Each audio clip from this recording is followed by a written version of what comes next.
Olá, queridos amigos. Eu sou o Renan, apresento aqui no canal Estandarte da Liberdade todos os sábados. Esse quadro aconteceu na história da igreja, é uma parte do programa do Estandarte da Liberdade para valorizar nossa história, para que a gente conheça mais o que aconteceu, né? E assim a gente possa pensar e entender melhor no nosso presente e no nosso futuro. Essa é a semana número 32 que eu estou fazendo esses vídeos. A gente vai até o final do ano. A gente vai ver coisas acontecendo dos dias 6 a 12 de agosto de anos passados, tá? A gente não segue uma ordem cronológica por ano, mas por dia do mês em que essas coisas aconteceram, tá bem? Deixem sua curtida, seu comentário, compartilhem com seus amigos, tudo isso ajuda muito e é bom a gente ter essa resposta de vocês, tá bem? Vamos lá. O que é que aconteceu na história da igreja? 6 de agosto de 1955, nasceu Gary E. Stevenson, membro do Coro dos Doze desde 2015. Mas não é mais nenhuma criancinha ele, né? E vocês vão ver que esse mês tem muito aniversário de membro do Coro dos Doze. Inclusive, nessa semana, são três. Dia 7 de agosto de 2005, o presidente Gordon B. Hinckley dedicou o templo de Aba, Nigéria. O primeiro templo dessa nação aí no centro da África, que é uma potência muito grande dentro da igreja, a Nigéria. 8 de agosto. Eu pulei o dia 7 porque não encontrei nas minhas pesquisas nem nada que aconteceu nesse dia. Mas se souberem de alguma coisa que aconteceu no dia 7, comentem aí. Se souberem de qualquer coisa que aconteceu em qualquer dia, que vocês querem que eu inclua nesses vídeos, por favor, comentem também. O dia 8 de agosto de 1844 foi realizada uma conferência especial da igreja, porque vocês sabem que poucas semanas antes Joseph Smith foi assassinado, Joseph e Hiram. Pouco depois, o irmão deles, Samuel, também morreu, né? A gente viu outro vídeo aí, acho que foi da semana passada, se não me engano, como foi a morte dele, ou pelo menos o que se sabe da morte dele. Mas ficou uma crise, né? Uma questão irresolvida. Quem deveria liderar a igreja? Havia algumas propostas, algumas ideias, e nesse dia foi feita uma conferência para decidir tudo isso. E a maioria dos santos decidiu apoiar Brigham Young e o Coro dos Doze como líderes da igreja. Nessa imagem aqui, vocês podem ver Joseph Smith em sua última reunião com o Coro dos Doze. Ele deu a eles, pelo menos acho que estavam aí na hora, né? Porque muitos estavam já viajando, as chaves do reino. Tudo o que ele tinha, ele deu aos 12 e a ninguém mais. Então, havia uma cadeia, uma sucessão legítima que foi passada de Joseph para os 12. E é algo ininterrupto. A gente pode ver que até hoje nunca se dissolveu o Quórum dos Doze. O Quórum dos Doze lidera a igreja quando não tem uma primeira presidência. E aí o Quórum dos Doze vai e cria, reorganiza a primeira presidência, que são também apóstolos, né? E assim continua até hoje. E foi nesse dia que se decidiu que a Igreja de Jesus Cristo dos Santos dos Últimos Dias continuaria a ser liderada pelos 12. Depois foi reorganizada a primeira presidência, Brigham Young, presidente da igreja. Ele aí era só presidente do Coro dos Doze, o que não é pouco, mas não era presidente da igreja. O quórum era a presidência da igreja. E muitos outros santos se afastaram, começaram a seguir outras pessoas. E começaram-se muitas ramificações que existem até hoje, tá bom? Agora, no dia 8 de agosto de 1938, G. Reuben Clark Jr. ele proferiu um discurso que foi o discurso mais importante da igreja na área educacional.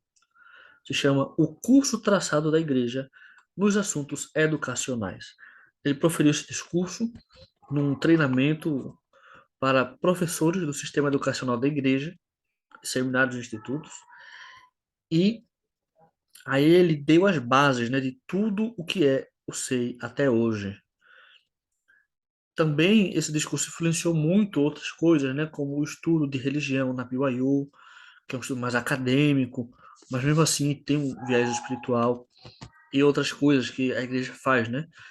Os estudos métodos que eles desenvolvem para ensinar dos missionários, para até para a escola dominical, currículo, tudo, é, foi baseado nesse curso traçado que ele explicou para a igreja.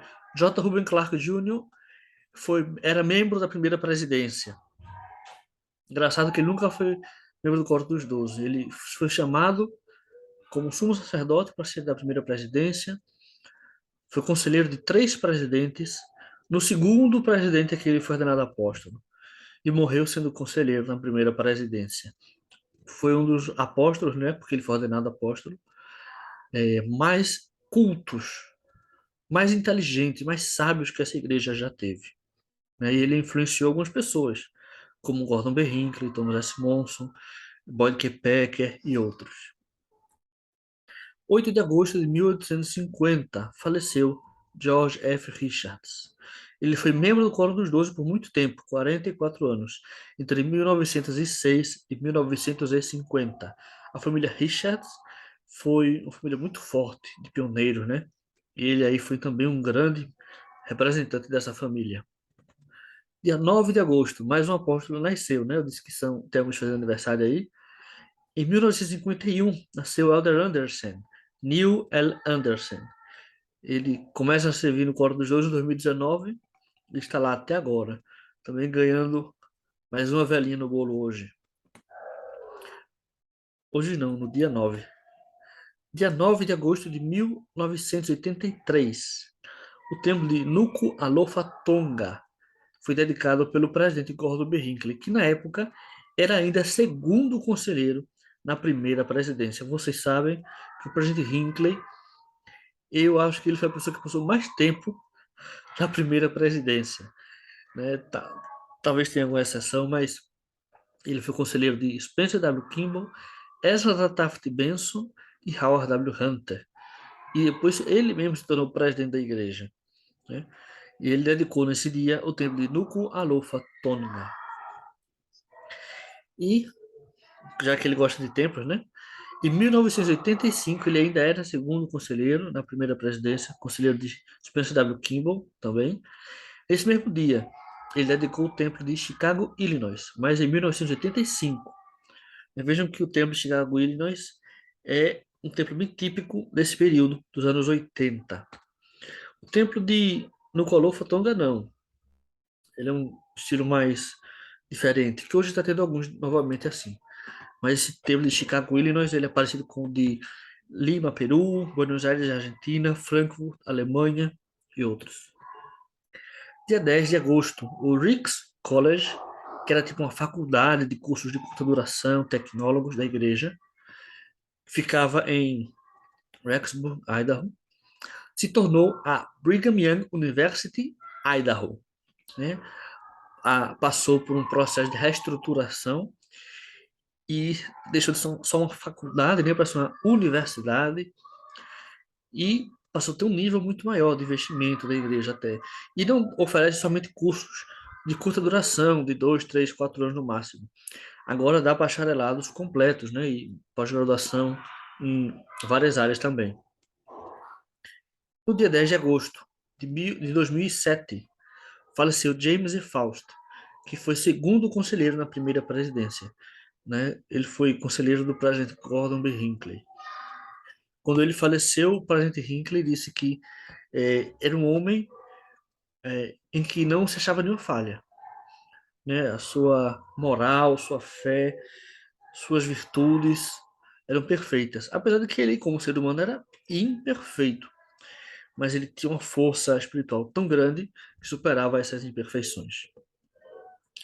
E em 2008, no dia 10 de agosto ainda, o templo da cidade do Panamá foi dedicado pelo presidente Thomas S. Monson. O presidente Monson aí já era o presidente da igreja, né? E no dia 12 de agosto de 1901, o Elder Herbert Grant, vocês podem ver aqui de barba, do Quórum dos Doze, ele foi enviado ao Japão para organizar uma missão lá e servir como presidente dessa missão enquanto estava organizando, passou alguns meses lá. E interessante que ele depois, quando se tornou presidente da igreja, teve a preocupação de levar a igreja para muitas outras nações também, em que não estava antes. Essa missão aí foi muito difícil, porque o Japão passava por processos políticos, culturais conturbados. Só depois da Segunda Guerra Mundial que o Japão, a igreja pôde se estabelecer bem no Japão. Mas ele deu esse passo fundamental aí. E no dia 12 de agosto de 1932, faz tempo, viu? Nasceu Dallin H. Oaks, que hoje serve como primeiro conselheiro na primeira presidência. É o presidente do Coro dos Doze, mas não exerce esse cargo, né? Ele é o presidente do Coro dos Doze porque ele é o apóstolo mais antigo depois do presidente da igreja. Ele é o primeiro na sucessão, né? O primeiro da fila. Quem exerce a presidência do Coro dos Doze é Melvin Russell Ballard, presidente interino do Coro dos Doze. E meus amigos, irmãos e irmãs, esses foram os acontecimentos que eu encontrei para compartilhar com vocês hoje. Repito o convite que fiz no início. Assista o nosso próximo vídeo semana que vem. Assista os vídeos anteriores, se vocês não viram todos. Procure aí na lista de vídeos do canal. Vocês vão encontrar todos. Comentem, curtem e compartilhem, por favor. Vejo vocês na próxima semana. Até mais.